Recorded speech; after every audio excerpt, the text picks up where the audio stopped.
Shalom, shalom. I'll let people come in. Set things up here. Let's see.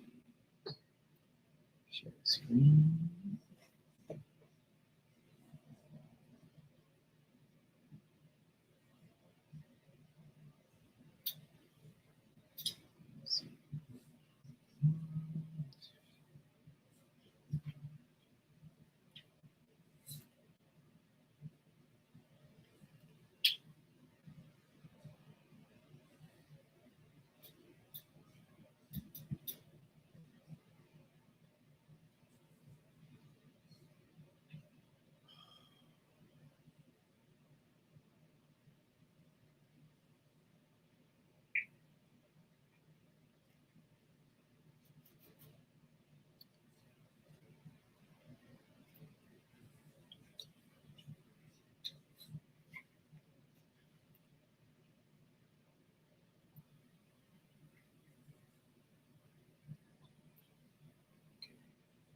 Shalom, shalom. Thank you for being here.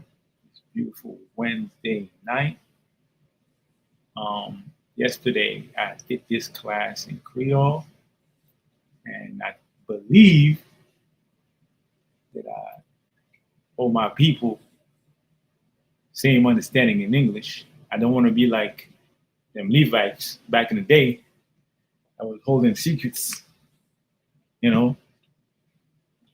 We're going to keep it open. We're not gatekeepers. We're going to keep the truth and help our people understand to the best of our ability in all languages that we could speak and profess our love to the Most High for. By doing this work, whether it be in Patois, Creole, English, French at camp, we're going to do the work, right? So today, the title of the class is Tribe of Levi, Part 1, Children of Kohath, right? We all know, right? Well, we all know. For people that don't know, right? Because that's why we do these classes. People that know also, we always do classes to remind our people of not only their heritage, but also of history of all the 12 tribes. And tribe of Levi itself is one of the 12 tribes. Moreover, the tribe of Levi, under the tribe of Levi, there are 3 families, right? And we could, dare I say it, 4, because they're the Aaron and his sons. And then we have the children of Kohath, and then we have the children of Gershon, and the children of Merari, right? So today, we're going to start with the children of Kohath, right?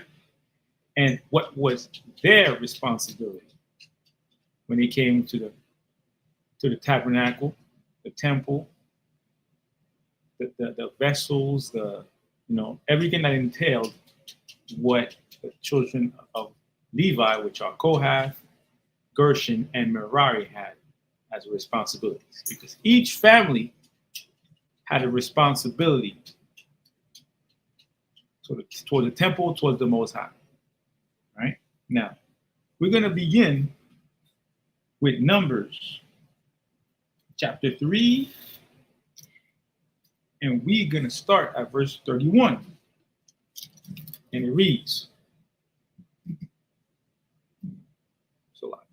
yeah.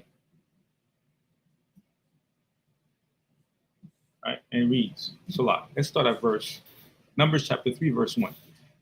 These also are the generations of Aaron and Moses in the day that the Lord spake with Moses in Mount Sinai, right?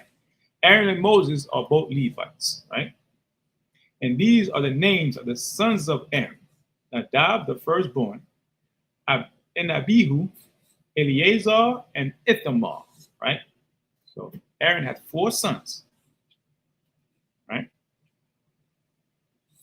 Now, verse 3, these are the names of the sons of Aaron, the priests, which were anointed, whom he consecrated to minister in the priest's office. And Nadab and Abihu died before the Lord when they offered strange fire before the Lord in the wilderness of Sinai. And they had no children. And Eleazar and Ithamar ministered in the priest's office in the sight of Aaron, their father. Now, come, Bucket Judah. Like I say, right? Like I say, you know what I'm saying? We did this class in Creole, now we're doing it in English. So we're gonna, give the people a understanding of the children of Kohath, which are the sons of from the tribe of Levi, right? Now, let's go, because in verse 3 we see, now in verse 2 we see, in verse 4 we see that Nadab and Abihu died before the Lord when they offered strange fire before the Lord. But why did they die? There's a reason for that, right? Most High is fair. And we have to bring out the understanding of why those two sons died, right? Now, this is Leviticus chapter 10 and verse 1. And Nadab and Abihu, the sons of Aaron, took either of them his censer and put fire therein and put incense thereon and offered strange fire before the Lord, which he commanded them not. And there went out fire from the Lord and devoured them, and they died before the Lord. Now, did the Most High ask Nadab and Abihu to offer strange fire? No, because at the end of verse 1 of Leviticus chapter 10, it says, which he commanded them not. So it shows that when it comes to the Most High, just do what he asks. Don't do extra. Just do what he asks. And we see that throughout Scripture. We see that through the Maccabean War, when one warrior went out there he saw other Levites go out to fight and gain glory and fame. He went out there trying to slay an elephant. And in so doing, the elephant, he did kill the elephant, but the elephant fell and killed him in the process. So in so doing, we learn a valuable lesson. Do what the Most High asks. No, not more. Go extend beyond your office, you might lose your life in the process, right? Now let's go back to Numbers chapter 3, and let's go to verse 14. And it reads, and the Lord spake unto Moses, right? Lord spake unto Moses. Spake unto Moses in the wilderness of Sinai, saying, number the children of Levi after the house of their fathers, by their families, every male from a month old upward shalt thou number them. And Moses numbered them according to the word of the Lord, as he was commanded. He didn't go over. Moses didn't go over what he was requesting. He just did what he was asked, and that's it, right? And verse 16, right? Now, here's a key point that I'm trying to show here. The children of Levi how were they numbered compared to the other 12 tribes, other 11 tribes? So, verse 15 again.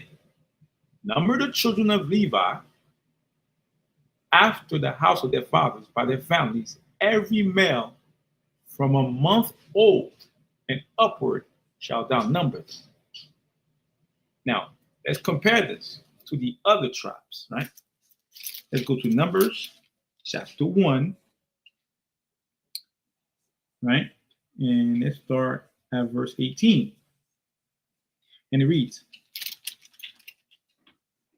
and they assembled all the congregation together on the first day of the second month, And they declared their pedigrees after their families by the house of their fathers, according to the number of the names, from 20 years old and upward, by their polls.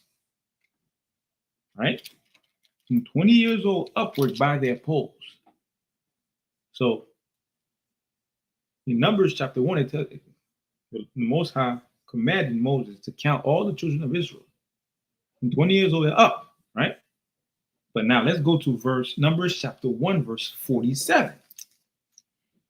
And it reads, but the Levites, after the tribe of their fathers, were not numbered among them. For the Lord had spoken unto Moses, saying, only thou shalt not number the tribe of Levi, neither take the sum of them among the children of Israel. But thou shalt appoint the Levites over the tabernacle of testimony, and over all the vessels thereof, and over all the things that belong to it.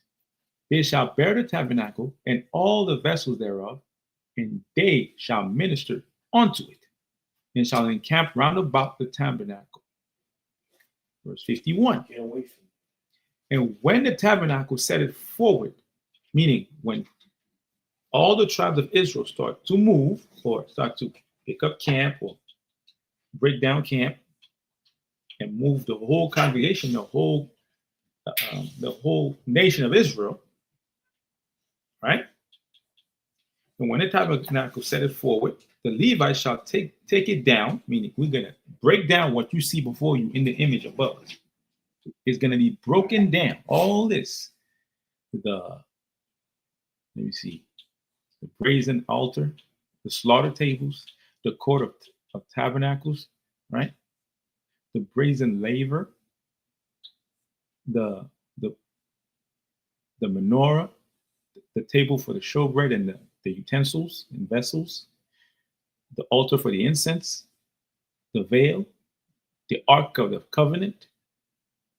All this must be broken down piece by piece. Some of it will be put into chariots. Some of it will be carried on poles, such as the ark of the covenant, right?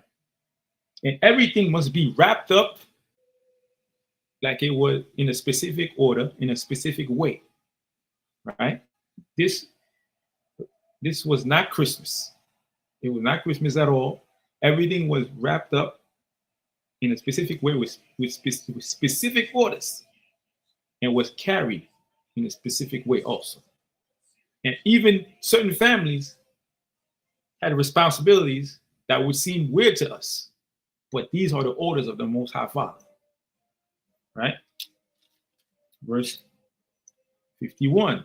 And when the tabernacle set it forward, the Levites take it down, and when the tabernacle is to be pitched, the Levites shall set it up, and the stranger that cometh nigh shall be put to death. Now, the stranger, meaning it could be, God forbid, one of the children of Israel, or one of these heathens. But technically, when you're going to read later, the children, the other 11 tribes would not come close to the tribe of Levi, who was pitching up the tent, because they had their own tent and their own homes and setups to do by orders of the Most High in a specific order in the book of Numbers. So why would they go next to the tabernacle, next to the Levites, while they pitched up the tent? No. Right? It wouldn't be done. Numbers chapter 1, verse 52. And the children of Israel shall pitch their tent, every man by his own camp, and every man by his own standard, throughout their hosts, meaning throughout the whole armies. And everybody will set up their own tent according to their own certain way, and even their own sigil, meaning their own symbols according to their tribes. Right? Numbers chapter 1, verse 53. But the Levites shall pitch around round about the tabernacle of testimony. Tabernacle of testimony, right? Right here, number 2, right?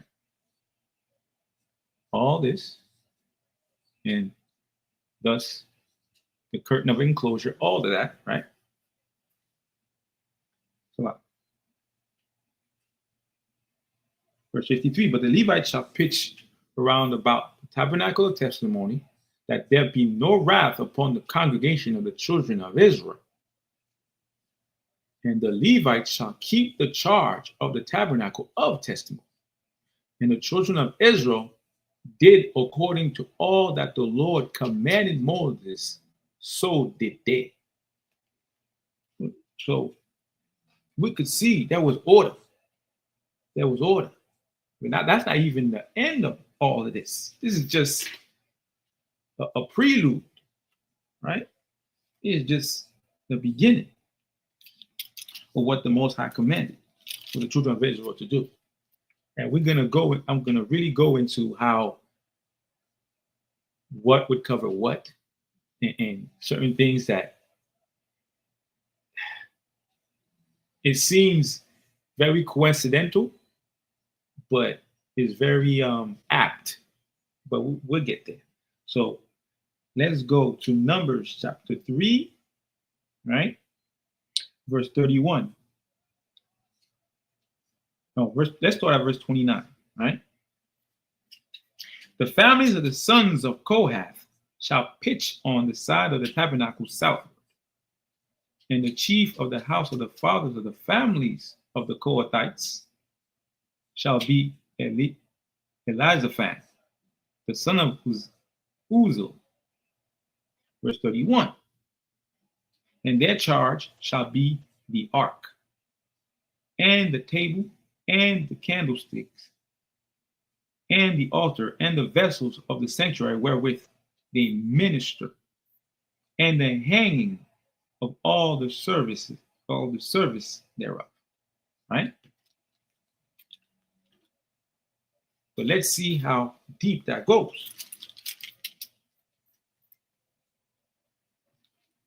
Let's go now to Numbers chapter 4 and start at verse 1. And the Lord spake unto Moses and unto Aaron, saying, take the sum of the sons of Kohath from among the sons of Levi after their families by the house of their fathers, from 30 years old and upward, even until 50 years old, all that enter into the host to do the work in the tabernacle of the congregation.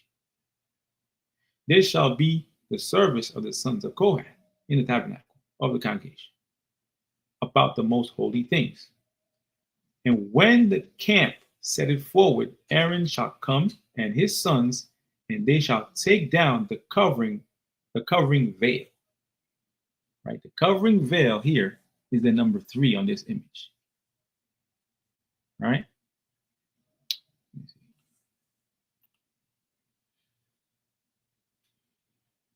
Okay, it's better. Okay. There's a number 3 in this image. Here's the covering veil, which is before the ark, right?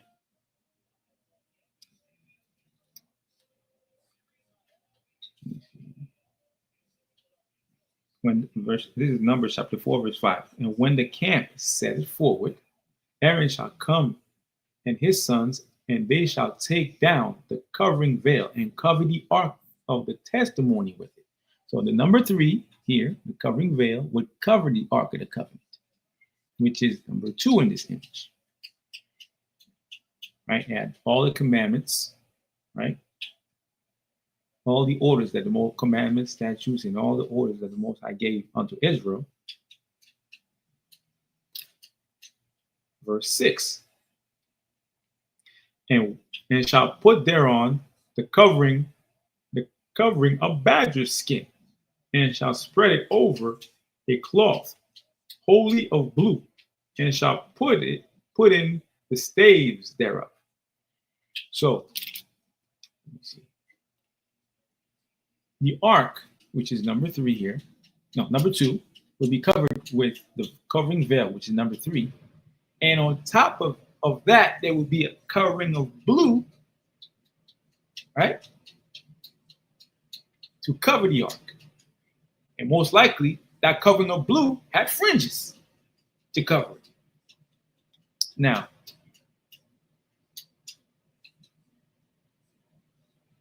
Salah, and shall put thereon the covering of badger skin. So they put the covering, number 3, and they put badger skin. Now, whoever I've seen the badger or the honey badger, who in the chat knows what a honey badger is? Or a badger, period. Put one in the chat if you know what a badger is. Or book a shot. Skin.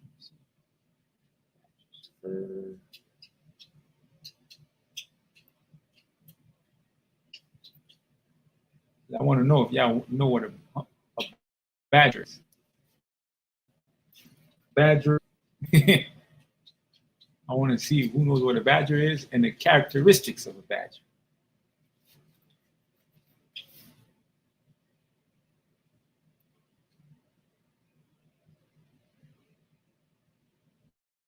Looks like it, right?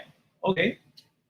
About the Judah, you know what a badger is. Okay. So now the next question I want to ask is, do you know the characteristics, or I would say more like the demeanor of a badger when it's attacked or when it's confronted by his mortal enemy in the jungle or in the wild, I would say. And by the way, what animal in the animal kingdom is the worst, is the enemy of the badger? Let's go straight to that. What animal in the animal kingdom is the enemy of the badger? By definition.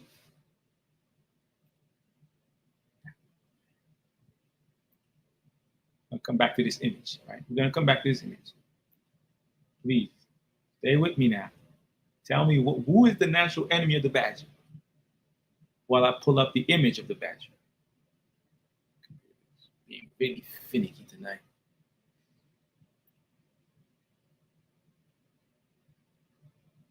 Okay.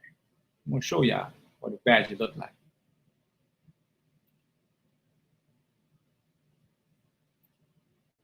Right, this on the right-hand side right here. This is the badger. Right here. This is the badger. Right? This is the badger. Ugly animal, man. it don't look really good, right? That's okay. That's cool. But now the badger skin are known for their incredibly tough, loose, and thick skin, particularly honey badgers, which can withstand severe attacks from predators and even withstand stingers and bites from snakes. From snakes. Now, why is that significant? Right? Now, it's not the lion. It's not the Lion King. It's the snake. Actual enemy is the snake. Because in India, right, they place bets between badgers and snakes to fight.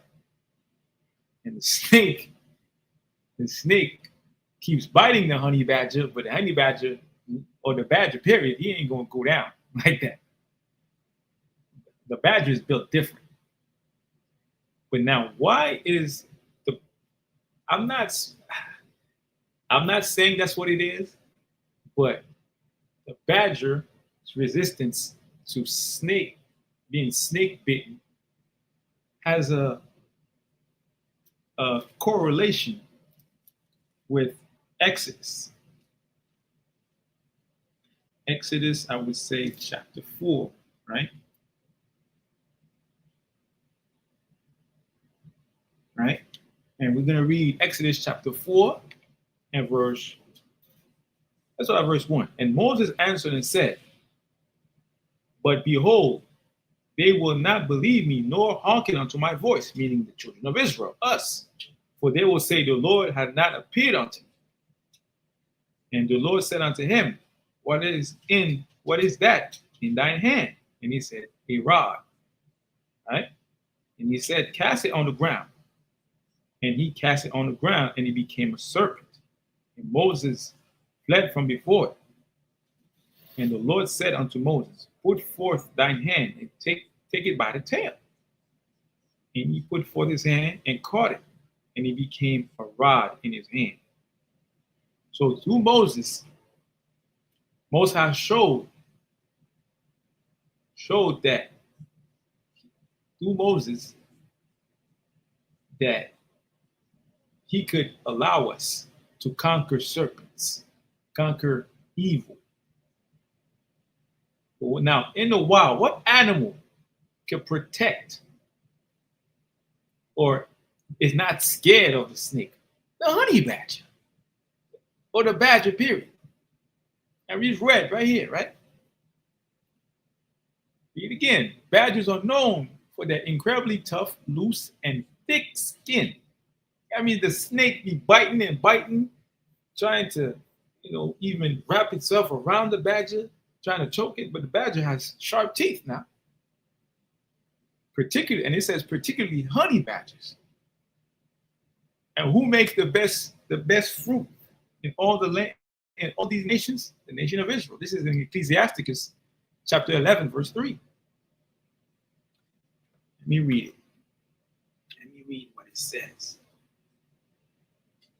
So let me read what it says. Let's go to Ecclesiasticus chapter 11 and verse 3. The bee is little among such as fly, but her fruit is the chief of sweet things. And who is as small as the bee? From the nation of Israel. We were the smallest nation in the creation. But Most High chose us. Now the honey badger, particularly the honey badger, which can withstand severe attacks from predators and even withstand stingers and bites from snakes. This unique skin, described as having a rubbery quality, allows the animal to twist and to turn to escape a predator's grasp. Badger skin has also historically been used for its durability and warmth in various crafts, such as leather work, and as components in specialized garments like hats and coats. Can't tell me the Most High don't love us. I mean that we be sleeping at night, snakes come out of somewhere trying to bite us. You got badger skin on, you're good. But I digress, right? So let's go back to, let me see,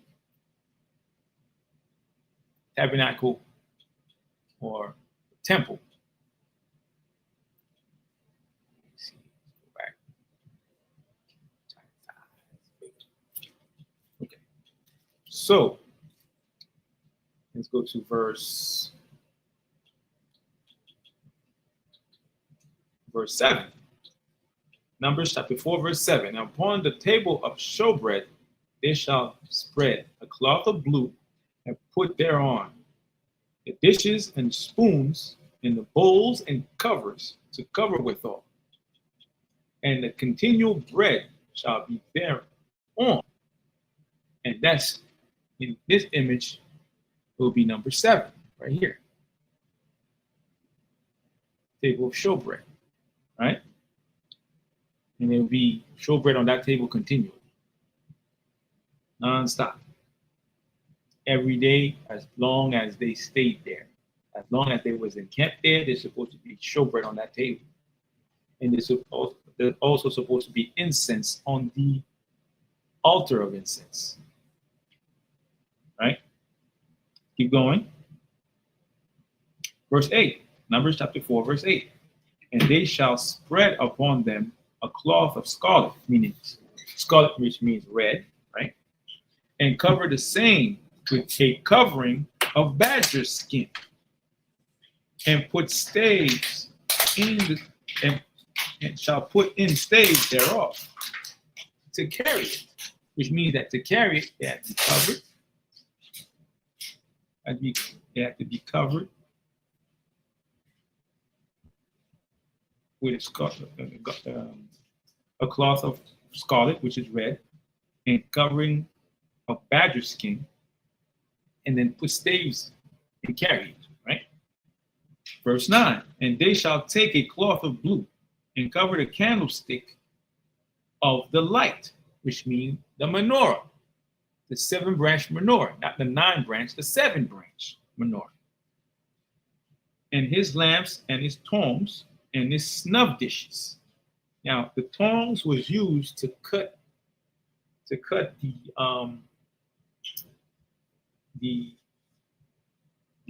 excess wax around the candlestick, and the snuff dishes was to catch the wax underneath the candlestick, salah, right? And all the oil vessels thereof, wherewith they ministered unto it. And they shall put it in all the vessels thereof within a covering of badger skin, and shall put it upon a bar, right? Shall put it upon a bar. So all these things were covered in a specific way. They had badger skin all over it to protect it from weather, from mishandling, from any type of misfortune or something that might happen to them, right? Let's see.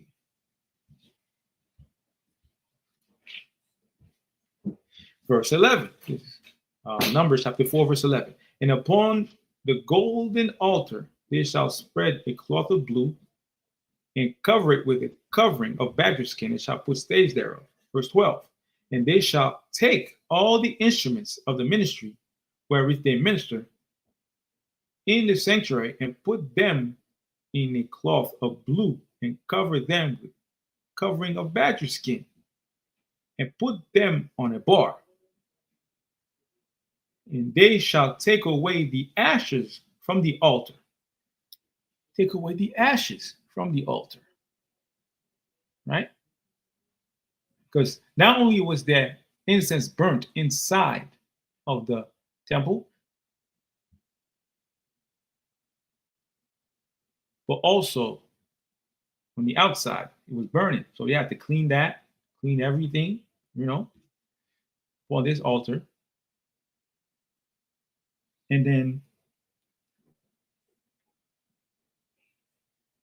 they shall take all the instruments of the ministry wherewith they minister the sanctuary, and put them in a cloth of blue, and cover them in covering of badger skin, and shall put them on a bar. And they shall take away the ashes from the altar, and spread a purple cloth thereon.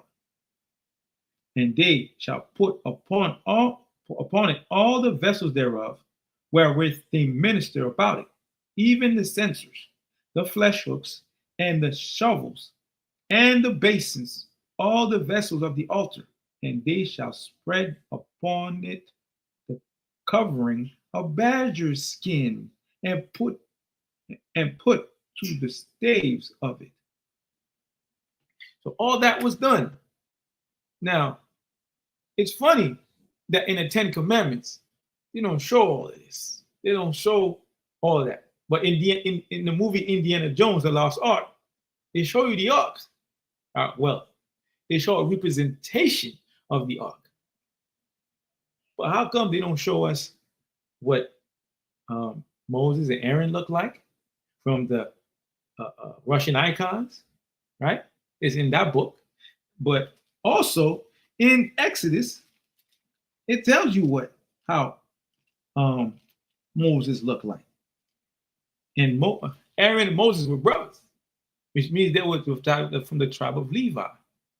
But they didn't look like Charleston Heston from the 10 Commandments with slick back hair after coming down the mountain. No, they don't look like that. And I pray and deplore all my sisters in the chat I deploy all my assistants in the chat and people that are listening, watching, and paying attention to tell the people what Moses looked like in all truthfulness, in all honesty, according to Scripture. Right? Let's go to Exodus chapter 4, and let's go. Let me see. Verse 4, right? Exodus chapter 4, verse 4. And the Lord said unto Moses, put forth thine hand and take it by the tail. No, Salah. Exodus chapter 4, verse 6. And the Lord said furthermore unto him, put thine hand into thy bosom. And he put his hand into his bosom, which means in his chest, right here, like that. Right?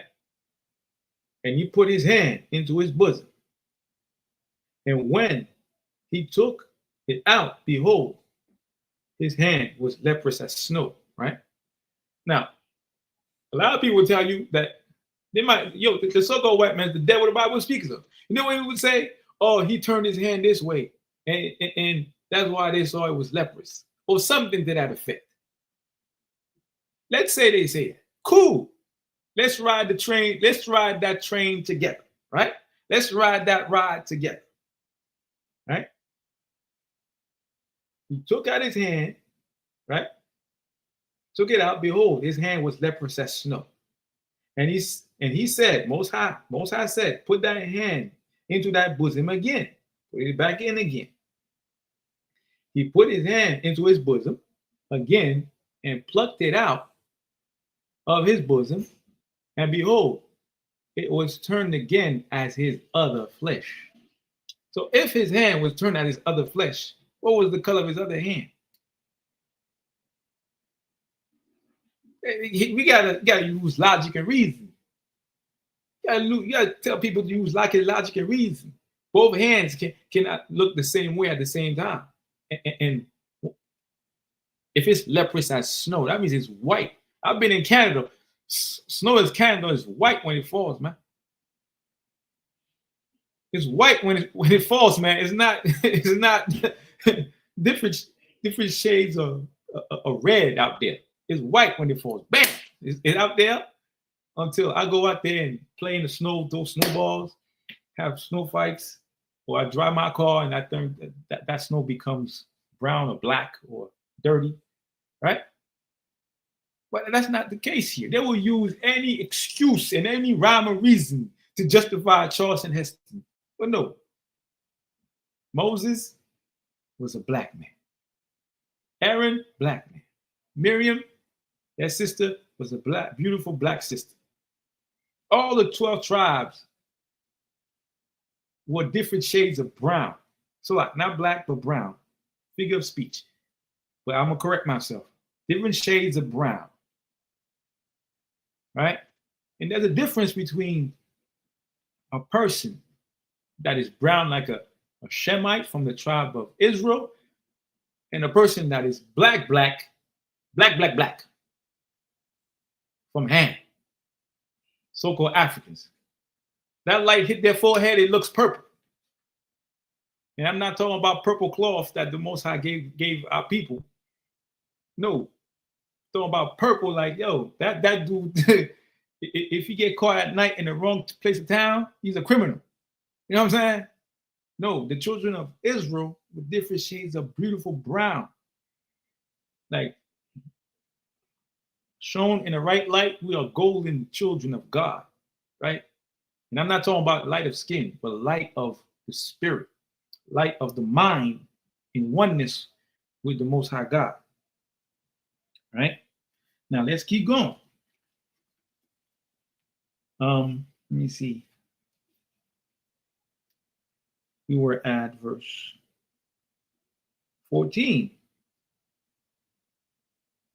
No, verse 13. And this is Numbers chapter 4, verse 13. And they shall take away the ashes from the altar and spread a purple cloth thereon. And they shall put on it all the vessels thereof, wherewith they minister about it, even the censers, the flesh hooks, and the shovels, and the basins. The basins are basins of brazen lavers here and here, right?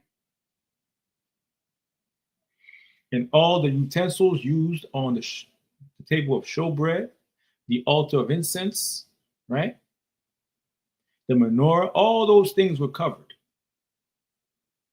All those things were covered. And we saw which what covering and in what order and with what type of fabrics.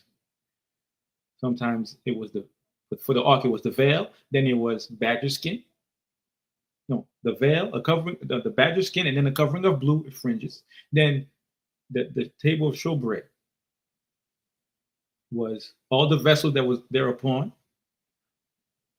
and it was covered with a cloth of scarlet, which is red, then badger skin and cloth of blue.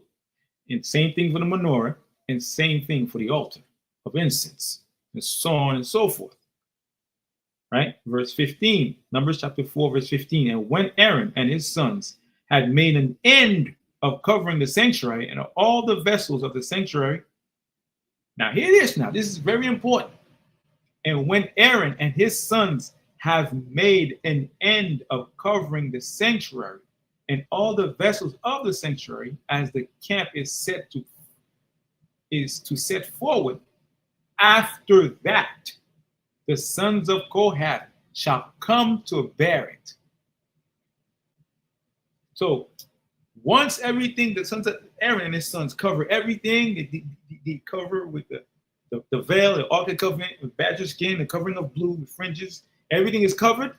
Everything can't be seen by the sons of Kohath with a naked eye. Then they could carry it. They could carry it to set forth, to move with the congregation of Israel. All 11 tribes will move in one unison, right? Come to bear it.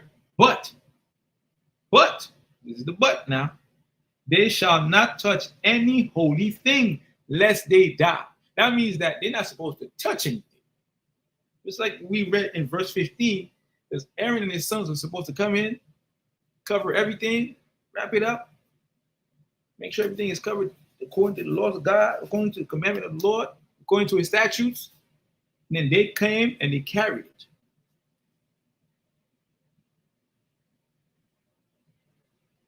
If they touch anything, they die.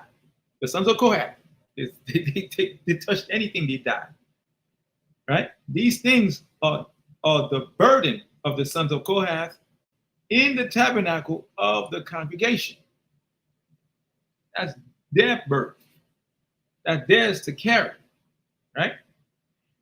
And to the office of Eleazar, the son of Aaron, the priest, pertaining the oil for the light, which is the menorah, right? And the sweet incense, which was put on the altar of incense, right? Right here, number 4, right? And daily meat offering, and the anointing oil, and the oversight of all the tabernacle, and all that therein is in the sanctuary, and in the vessels thereof. So the anointing oil, it was Eleazar's office to make sure that it was made. Make sure, so let's recap.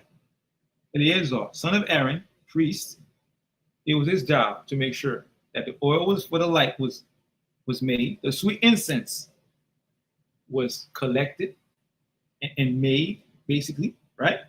The daily meat offering, which was not only the daily offering to the Lord, but also the showbread, right? And oversight of all the tabernacle and all that therein is in the sanctuary and in the vessels thereof. And the Lord spake unto Moses and unto Aaron, saying, this is verse 17, Numbers 4 and 17. A lot. I want to see y'all comments. Let me see.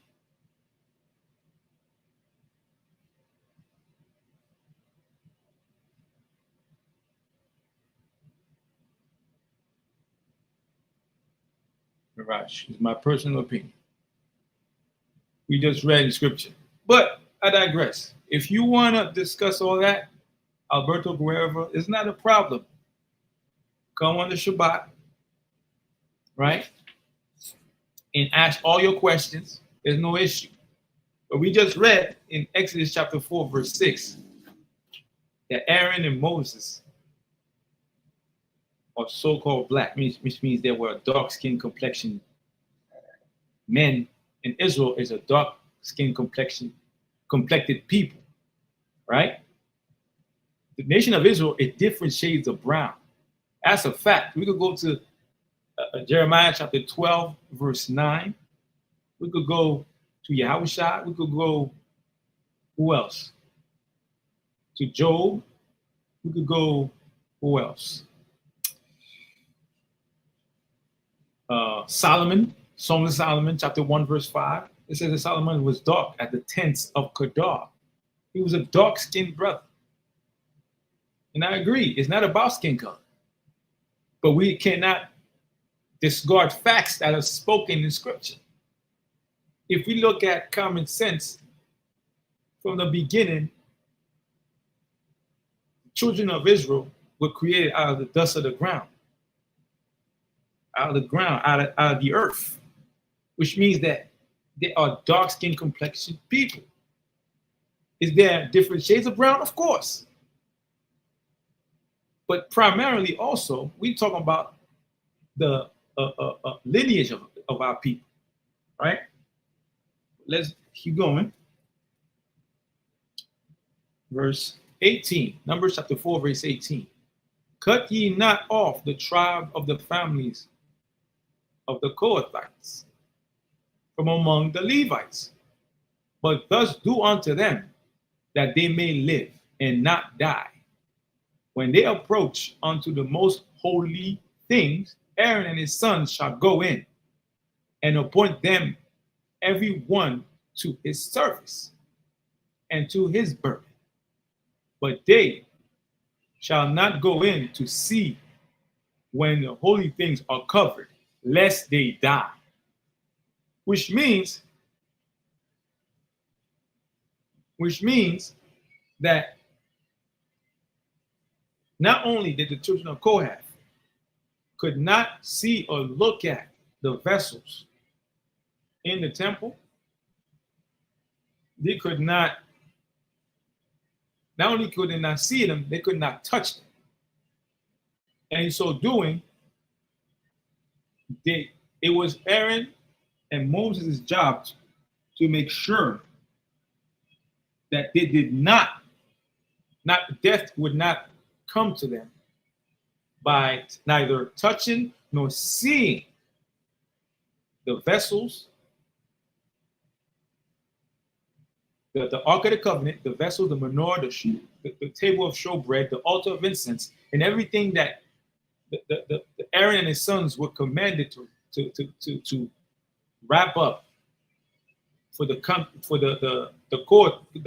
children of Kohath, the Kohathites, to carry, because that was their burden, that was their job, that was their office, right? Now,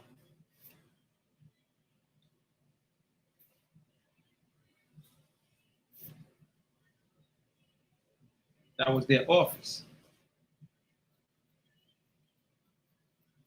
Now, the golden altar, let me go to the Bible dictionary. Let me see. This is Bible dictionary, right? And an altar, right? It says, let's go to read a certain page 33 of the Bible dictionary, right? Bible dictionary. Under altar, it reads, with the erection of the tabernacle, altars were constructed by the Hebrews for two chief purposes: the offering of sacrifice and the burning of incense. Certain brass utensils were made in connection with the altar. There were plans to hold the ashes, shovels for removing the ash, basins to receive the blood and to convey it to the very places for sprinkling 3-pronged flesh hooks with which to remove the flesh, and censers for carrying coal from the altar. Right? Once the fire on the altar was kindled, it was required that it burn continually. Meaning, once this fire was kindled, it was supposed to be kept continually, non-stop. Right? Let's keep going. In addition to the altar of sacrifice, right? Moses was also commanded by God to make an altar of incense. So the altar of sacrifice, brazen altar, brazen laver, right? Altar of incense is right here, right? Sometimes called the golden altar. It was called the golden altar in Exodus 30.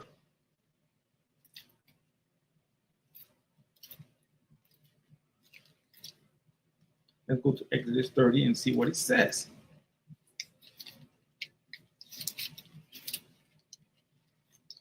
And it reads, Exodus chapter 30, verse 1. And thou shalt make an altar to burn incense upon, of shittim wood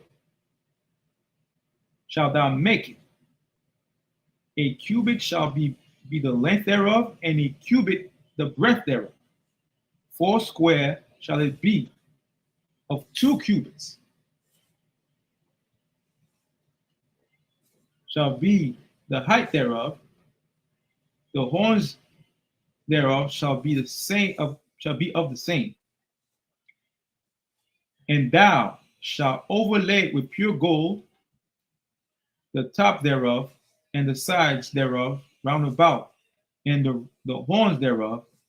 And thou shalt make unto it a crown of gold round about. And 2 rings shalt thou make to it under the crown of it, by the 2 corners thereof. Upon the 2 sides of it shalt thou make it, and they shall be for the places for staves to bear it withal. Meaning, there's going to be 2 rings on each side of this golden altar.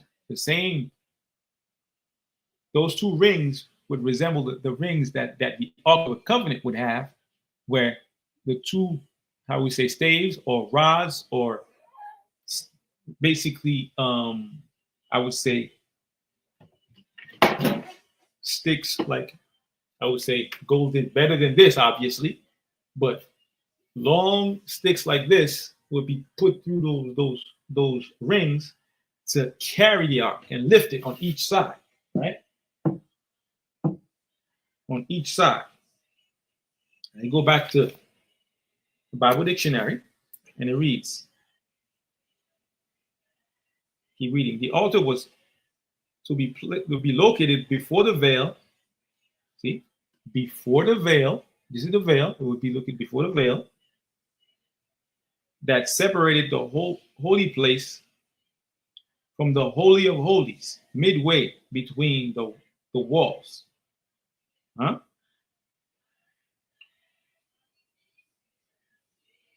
Because of its special location, it was referred to as the altar before the Lord. Right? There are no altars recognized in the New Testament church. So that's it, right? So everything was done in a certain order with the Most High, who had access, who was given the responsibility to carry the ark. And I'm not going to hold y'all too much tonight. I know it's late, but next week, right, we're going to go into the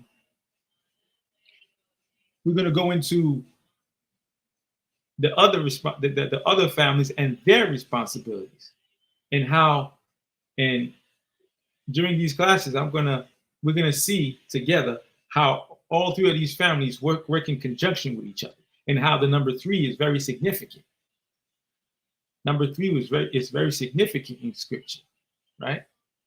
Because on Mount Olives, right, you had Yahushua, Isaiah, and Moses, right? They were all three of them were together. And here you have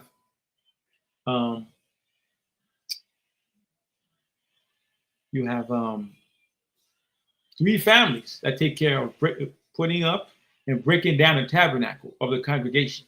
You have Kohath, Gershon, and Merari, and each family had their duties. Now, as we see, Kohath, their job was to carry all the vessels, all the utensils, the ark, the menorah, and the table of showbread, altar of incense, with them, right? Carry them after the sons of Aaron put it all together, because only the sons of Aaron and his sons were allowed to see those things. Only they were allowed to see those things. So in so doing, after the sons of Aaron and Aaron himself, so Aaron, Eleazar, and Ithamar did their duty, their due diligence, right? Then the Kohathites, the sons of Kohath, came. They would carry everything. They did not see anything. They did not see the vessels or anything of the holy things inside the temple, and they did not touch them, lest they die. So with that, I thank y'all for being with me tonight. I know it's late. Thank y'all. Praise the Most High by Yahushua, who gave us this understanding, this wisdom, this beautiful gift of the scriptures, and all the things that are contained in it, and the responsibilities that are not a burden onto our congregation, because these things are given unto us. They could have been given to any other nation, but the Most High chose us to minister for him, to set things up for him, to go to war for him, to go to battle. And how can we lose? How can we fail? And we have to see that with the Lord in front of us, behind us, on every side, we can't lose. And keep that always in mind. Keep. Even the daughters of Zion, Wanda, Sister Bataille, Alberto Guevara, right? Destiny Birdlaw, Daya Gadash, Vaka Judah, Perez. Remember, walk with the temple on your mind. We might not have it in the flesh right now, as it is presented. We might have it in the flesh, but you have it here. Protect it at all costs. Don't let the enemy sneak his way in. Treat your mind as the same way as the tabernacle of the congregation, as the temple of the Lord, because your body is the temple. Don't let just anybody get in there. One of the responsibilities of the children of Levi was this: if any of the enemy, right? Let's go there, right? Let's go there. Let's go to Numbers chapter 4, verse 34, right? And Moses and Aaron and the chief of the congregation numbered the sons of Kohath after their families and after the house of their fathers, from 30 years old and upward, even up to 50 years old. Everyone that entereth into the service for the work in the tabernacle or the congregation, and those that were numbered of them by their families, were 2,750. These were they that were numbered, families of Kohathites, that they might do service in the tabernacle, the congregation, right? Which Moses and Aaron did number according to the commandment of the Lord. Now, for you to understand, if the children of the Kohathites were not even allowed to see or to touch the vessels and everything inside of the temple, the altar of incense, they were not allowed to see or to touch them. What do you think will happen to the other families of Israel if they came close while it was being built or being broken down. They will be put to death. Because they have their own tents and their own homes to set up. Why would they come close to the tribe of Levi? It was an order by the Most High. Then, if a heathen would have the audacity to come and try to go and see what's going on, the sons of Levi would not even try to understand that man. He would be put to death. Period. He'd be put to death. So, the same way that the Levites protected the temple, I deplore every single one of you and everyone that's going to watch this video that my sisters share. Let them know, do not allow a lot of ideologies to come into your mind that do not make sense or do not mesh with the scriptures and the wisdom of the Most High. Do not allow them to enter into your temple. The same way that the Levites would not allow the heathen to come close to the temple of testimony or the tabernacle of the congregation or the temple of the Lord. They will be slaughtered. The same way, if somebody came with something that don't make sense, that break the commandments, y'all should shoot that down. With that, I pray y'all have a good night. On to next week, and another family will discuss to talk about their responsibility towards the Most High, as being the tribe of Levi, and their only heritage is the Most High God. With that, shalom.